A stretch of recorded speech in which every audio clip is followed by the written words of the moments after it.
I would remember him as a human being of great decency, great inspiration, great moral compass, and someone who lived his life with such courage. I don't think there'll be another Ratan Tata. I think what he will leave behind in India is great character. He will leave behind great humanism. Ratan Tata has defined the true Indian, an Indian mired in culture, mired in decency, and with a very, very strong moral compass. I would remember him as a human being of great decency, great inspiration, great moral compass, and someone who lived his life with such courage, with such fortitude, and with such love for the country, and for every countryman, for every animal. I mean, I don't think there'll be another Ratan Tata, because I'm sorry I'm getting emotional, but he was a different kind of man. I was blessed. I mean, I'm thanking the Lord that I even had the honor and the privilege of knowing him. But Ratan Tata strode like a colossus. He was a human being with great dignity, with great decency, and with utmost compassion. I mean, from being a fighter jet pilot to, in July, playing with my 5-year-old daughter, she was passing him Kit Kat and he was taking it. The love which he showered on me, on my family, on my wife Lakshmi. And I can't keep remembering, but there are innumerable anecdotes. It's not about what Ratan Tata achieved in business, that you and I know. But the man was something else, whether it was his staff, whether it was his dogs. I've often said this about how he refused an invitation by King Charles, then Prince Charles, to go to Buckingham Palace to receive a lifetime achievement because Tito, one of his dogs, was unwell. That shows you character. I think what he will leave behind in India is great character. He will leave behind great humanism. He will leave behind, to my mind, a legacy that people will love to follow. I haven't, in my 61 years of living, seen such an outpouring of grief. Every Indian is impacted today. Ratan did not have a personal family. He was a bachelor. But every Indian, 1.4 billion people today, are in mourning because of the man's innate decency, because of the good he caused, the goodness he showered, and the embrace with which he touched every human life. Whether it was, as I said, whether it was cancer centers, the small animal hospital, in every which way, Ratan Tata has defined the true Indian, an Indian mired in culture, mired in decency, and with a very, very strong moral compass. He was a businessman, everyone knows that. He is a successful businessman, everyone knows that. But his human angle, his personal touch to all his staff members, all people who was connected to him like you. So, how was the human Ratan Tata was? Everyone would like to know at this occasion. For instance, even when he was unwell, let's imagine if he couldn't move and you went to his home, and after dinner or after lunch, he would walk you to the door. He would never treat any human being lesser than himself. He would always respect a frailty. He was the man. I still remember many, many years ago, we were at the Taj in Bombay here, and he said, what are we doing with people who are specially abled? And then the Taj started putting, long before it became law, we put all our elevators with Braille characters. I mean, what happened after 26/11? Every person who lost his life, their families were grieved personally by Ratan Tata. I mean, they don't make them like this anymore. Everyone will remember Ratan Tata as a person who is a very patriotic person, and he always kept country over money. And there are multiple examples of these things when he did not pursue the business which was against India or which was not favorable to India. So if you have any example for that, his patriotic nature? In every which way. When Mr. Tata decided that the Taj would buy the Pierre, the hotel in New York, he was so proud that the Indian flag was fluttering outside. When Tata Tea bought Tetley, when they bought Chorus, Jaguar Land Rover, everyone told him, oh, this is a big mistake, this is a big mistake. But Mr. Tata believed in only one thing. He believed in the Indian. He believed in the Indian capability, the Indian competence, the Indian character, the Indian integrity. He was actually a true nationalist without being jingoistic, secular to the core. There was no, there was no segregation, no discrimination in his mind. You could be whoever you are in whatever station in life, but he treated you as if you were himself or as if you were part of his family. All of the great men is now left only the memories of him. If you can share some more anecdotes personal to you and for others. There are, I mean, it's impossible in this hour for me to share anecdotes, but all I can tell you is that as time goes by, one will write or perhaps talk about them, but there are innumerable. When he used to travel, he was a great prankster. He had a great sense of humor. He would love playing a prank. He was an outstanding mimic. So these are things that people don't know. Voracious reader, and as I said, it's very difficult for me at this time to detail anecdotes.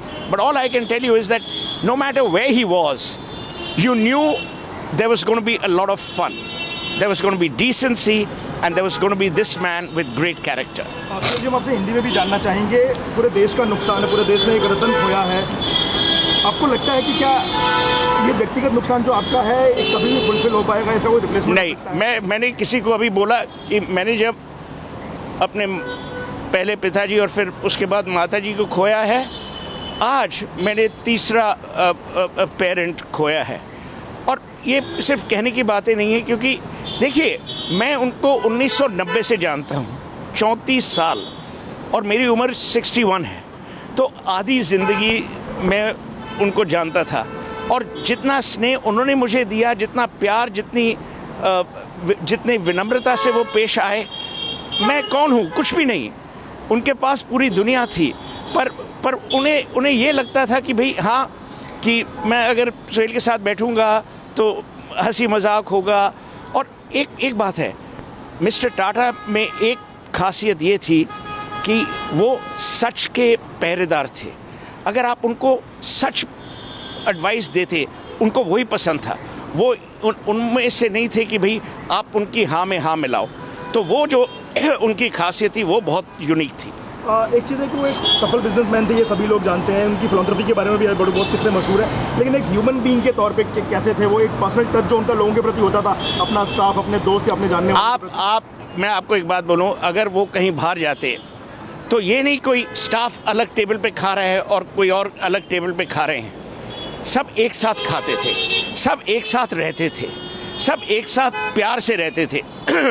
और सबकी देखभाल जो उनने, देखिए मैं आपको एक बात बोलूं, अगर इंसान एनिमल्स, अपने कुत्तों की हिफाजत कर सकता है प्यार से, और मैं आपको बोलूं, जब बॉम्बे हाउस रेनोवेट हुआ और चंद्रशेखरन जी चेयरमैन थे और अभी भी हैं, जब बॉम्बे हाउस रेनोवेट हुआ, रतन टाटा ने इंसिस्ट किया कि एक एरिया सिर्फ कुत्तों के लिए होगा। ताज में भी आप जाइए, आज ताज बॉम्बे में जाइए, अगर कोई इंडी या रेस्क्यू डॉग है, उसको अंदर जाने की पूरी परमिशन है। ये इंसानियत है।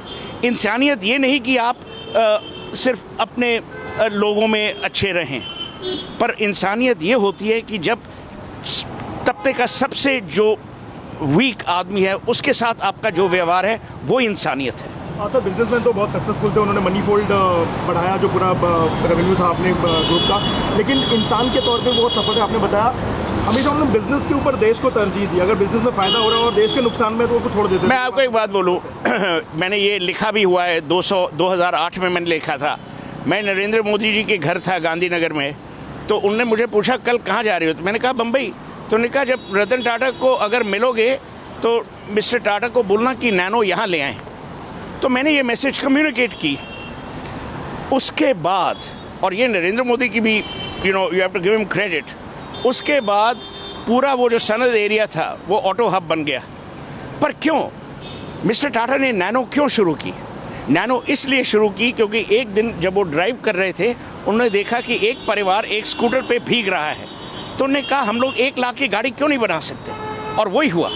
पर मैं अब ये बोलना नहीं चाहता, कंपटीशन ने एक बहुत ही भयानक रोल प्ले किया था, उसके बारे में ये अभी समय नहीं है बोलने का। एयर इंडिया जब वापस आया 2022 में, उनके मन में जो खुशी थी, क्योंकि आप याद रखिए उन्होंने जितना एयरलाइंस में इन्वेस्ट किया है और एयरलाइंस को वो इतनी अच्छी तरह जानते हैं और कोई नहीं जानता। उन्होंने चेयरमैनशिप से रिटायर होने के बाद जब फुल टाइम वो नहीं काम कर पा रहे तो उनकी जो छोटे इन्वेस्टमेंट जहाँ जहाँ भी लगाए वो सारे बहुत अच्छी तरीके से। वही तो मैं आपको बोल रहा हूँ, वो क्योंकि रतन टाटा भारत और भारतीय में विश्वास करते थे। जब मोदी जी ने स्टार्टअप इंडिया किया उसके कई साल पहले रतन टाटा ने इन्वेस्ट किया, और रतन टाटा जानते थे कि जहां वो इन्वेस्ट करेंगे उन लोगों की बिजनेसेस में और लोग इन्वेस्ट करेंगे। इसी भरोसे पे कि रतन टाटा ने इन्वेस्ट किया तो उन्हें प्रोत्साहन किया, उन्हें इंकरेजमेंट दी। ये कोई नहीं करता। उनकी मैंने कई सारे ऐसे छोटे किस्से हैं जो मशहूर हैं कि जब उन्होंने एक छोटे ह्यूमैनिटेरियन टच के लिए कुछ बहुत बड़ा एक स्टेप लिया हो, जैसे अभी आप हमें बता रहे थे कि उन्होंने किंग चार्ल्स का एक न्योता ठुकरा दिया था क्योंकि तो किंग चार्ल्स ने उस टाइम प्रिंस चार्ल्स थे, बकिंगम पैलेस में उन्हें लाइफ टाइम अचीवमेंट अवार्ड देना था। तो मैं 3-4 दिन पहले लंदन पहुंच गया तो टाटा साहब का मुझे मिस कॉल्स आई। तो जब मैं एयरक्राफ्ट से निकला मैंने उनको फ़ोन किया, उन्होंने कहा देखो मैं बकिंगम पैलेस नहीं आ पाऊंगा। मैंने कहा क्यों? नहीं, टीटो बीमार है। टीटो उनका जर्मन शेफर्ड था। मैंने कहा मीन्स? ही सेज नहीं। तो मैंने उस टाइम प्रिंस चार्ल्स को जाके बोला, उन्होंने कहा देखो ये है इंसान जो हर आदमी, हर कुत्ते, हर पशु के बारे में सोचता है, ये इंसानियत है। सर आप उनके काफ़ी करीब थे, उनके हर पहलू से आप वाकिफ थे। अच्छे बिजनेसमैन, एक सक्सेसफुल पायलट, अच्छे इंसान, एक अच्छे कंपनी के लीडर। आप कैसे चाहते हैं कि दुनिया उनको याद करे, रतन टाटा को? पद्म विभूषण रतन टाटा, बिजनेसमैन रतन टाटा, ये किस तरीके से? भारत का रतन, बस वो यही चाहते थे कि लोग उन्हें प्यार से, विनम्रता से और मोह से याद करें। उन्हें कोई अवार्ड ऑनर जो थी, कोई अवार्ड ऑनर ऐसी नहीं है जो उन्हें नहीं मिली। वो भारत के रत्न हैं, भारत के रत्न रहेंगे। और मैं समझता हूँ कि रतन टाटा शायद स्वर्ग चले गए हैं, ही हैज़ लेफ्ट, अब दुनिया में नहीं रहे, पर हमारे दिलों में, हमारे दिमाग में, हमारी संस्कृति में वो ज़रूर रहेंगे। एक लॉन्ग पेंडिंग डिमांड है जो पूरे कंट्रीमेन में काफ़ी लोग ये मांग करते रहे हैं कि रतन टाटा को भारत रत्न दिया जाना चाहिए। एक बिजनेसमैन जिसने फिलंथ्रोपी को एक नई हाइट दी, एक देशभक्त। मैंने तो ट्वीट भी किया है कि और उसमें मैंने मोदी जी को टैग किया कि भाई मेरे हिसाब से और कोई आदमी इस दुनिया में नहीं है, हमारे देश में नहीं है जिसे भारत रत्न और डिजर्विंग होना चाहिए। हाँ सर, ऐसे मौके पे कई सारी ऐसी चीज़ें हैं जो लोगों को याद आती हैं और वो भावुक कर जाती हैं। आप भी अभी थोड़ी पहले हमारे साथ बात करते हुए भावुक हो रहे थे। कुछ ऐसा एक पर्सनल टच जो आप उनसे शेयर कर पाए जो रतन टाटा और आपके बीच रही हुई अब तक? वो मैं शेयर नहीं करूँगा, पर मैं सिर्फ यही करूँ, जैसे मैंने आपको कहा कि मेरे लिए वो पिता समान थे, दोस्त थे, और उससे ज़्यादा मैं आपको क्या कहूँ इस समय पे जो चोट सिर्फ मुझे नहीं, ये गलत बात है कि सिर्फ मैं भावुक हूँ।